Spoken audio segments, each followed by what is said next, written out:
உலகெங்கிலும் இருக்கிற தமிழ் சொந்தங்கள் எல்லாருக்கும் வந்து என்னுடைய வணக்கம். நாங்கள் வந்து ஒரு 1.5 வருடங்களுக்கு மேலாக வந்து செய்கிற ஒரு செயற்பாடு தான் இன்றைய தினம் செஞ்சுകൊண்டிருக்கிறோம். அதாவது மாதாந்த முதியவர் விதவைகள் நிதியை வந்து தான் நாங்கள் இன்றைக்கு வழங்கி கொண்டிருக்கிறோம். பார்த்தீங்கன்னு சொன்னால் இது 3 நபர்களூடாக வந்து தொடர்ச்சியாக வந்து செய்யப்பட்டு கொண்டு வர ஒரு விஷயம். இதனூடாக வந்து கிட்டத்தட்ட ஒரு 80 பேருக்கு மேலே வந்து பயன்பெற்று கொண்டு வரணும் ஒவ்வொரு மாதமும் வந்து. இந்த நிதியுதவியை நம்பி இருக்கிற குடும்பங்கள்லேருந்து ஏராளமான குடும்பங்கள் இருக்கணும். இதை வந்து 3 நாட்டை சேர்ந்த 3 குடும்ப ரீதியாக வந்து நடந்து கொண்டிருக்கிறது. உங்களுக்கு தெரியும், நம்மளுமே ஒவ்வொரு வீடியோவிலுமே சொல்கிறது. இருந்தாலும் நான் இந்த முறையும் வந்து அதை சொல்லிக்கொள்கிறேன். ஒவ்வொரு அமாவாசையும் வந்து அவர்களுடைய இறந்த பெற்றோர்களுடைய நினைவார்த்தமாக தான் வந்து இந்த உதவியை வந்து செய்து கொண்டு வரணும். ஒவ்வொரு மாதமும் தவறாமல் வந்து இந்த உதவியை வந்து செய்து கொண்டு வரது எங்களுக்கும் மகிழ்ச்சி ஏற்படுத்துகிற ஒரு விஷயமா இருக்குது. பார்த்தீங்கன்னு சொன்னால் கனடாவிலேருந்து ஸ்ரீ ராமச்சந்திரன் அண்ணா வந்து இந்த உதவியை வந்து செய்து கொண்டிருக்கார். 10 பேருக்கு வந்து நிதியுதவி வழங்குகிறார் மாதம் தொடர்ச்சியாக வீடியோ பார்க்குறாங்களுக்கு தெரிஞ்சிருக்கும்.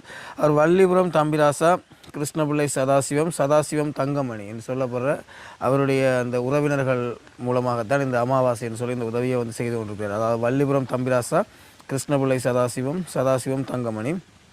அதோட வந்து டென்மார்க் அன்னலிங்கம் அண்ணா, அவர் வந்து குப்லான் வள்ளிபுரம் ரத்தினம் என்று சொல்லப்படுற தன்னுடைய உறவினர்களுடைய அதாவது பெற்றோர்களுடைய நினைவார்த்தமாக வந்து இந்த உதவியை வந்து செய்து கொண்டு வரார். அவர் தற்பொழுது வந்து அவரும் வருத்தத்தில் வந்து இருக்கிறார். அவருடைய உடல் வந்து பூரண சுகம் பெறத்துக்கு நானும் வந்து கடவுளை வந்து வேண்டிக் கொள்கிறேன்.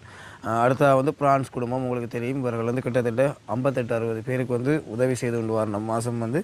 அதில் வந்து தெய்வானி என்று சொல்லப்படுற ஒரு அம்மா மூலம் தான் எங்களுக்கு கிடைச்சவா. அவள் வந்து ஒரு என்ன சொல்கிறது, அவள் ஊடாக கிடைச்சி அவள் தன்னுடைய உறவினர்கள் பேரப்பிள்ளைகள் எல்லாரையுமே இங்கே நிதி கொடுக்குற இடத்துக்கு கூட்டின்னு வந்து அவர்களுக்கு நேரடியாக வந்து காட்டியிருந்தாங்க மக்கள் படுற கஷ்டத்தை வந்து. அதை பார்த்ததுக்கு வந்து அவருடைய உறவினர்கள் மற்றும் அவருடைய பேரப்பிள்ளைகள் எல்லாருமே அதை பார்த்துட்டு வந்து இவளுக்கு நாங்கள் உழைக்கிற காசுலேருந்து ஒரு கொஞ்சத்தையாவது கொடுத்து உதவி செய்யணும்னு சொல்லி மனதார அந்த இடத்துல வந்து கவலைப்பட்டு மனதார அந்த உதவியை வந்து இப்போ செய்து கொண்டு வரணும். அந்த பிள்ளைகள் பார்த்திங்க அவள் வந்து இரத்ன சபாபதி சிவயோக லட்சுமி என்று சொல்லப்படுற இறந்த அவர்களுடைய பெற்றோர் பூட்டி நினைவார்த்தமாக தான் இந்த உதவியை வந்து செய்து கொண்டு வரணும். அந்த அடிப்படையில் வந்து தெய்வானை அம்மா, அவருடைய உறவினர்கள், அவருடைய பேரப்பிள்ளைகள், அவருடைய சகோதரர்களுடைய பிள்ளைகள் எல்லாருக்குமே என்னுடைய மனமார்ந்த நன்றிகளை தெரிவித்துக் கொள்கிறோம்.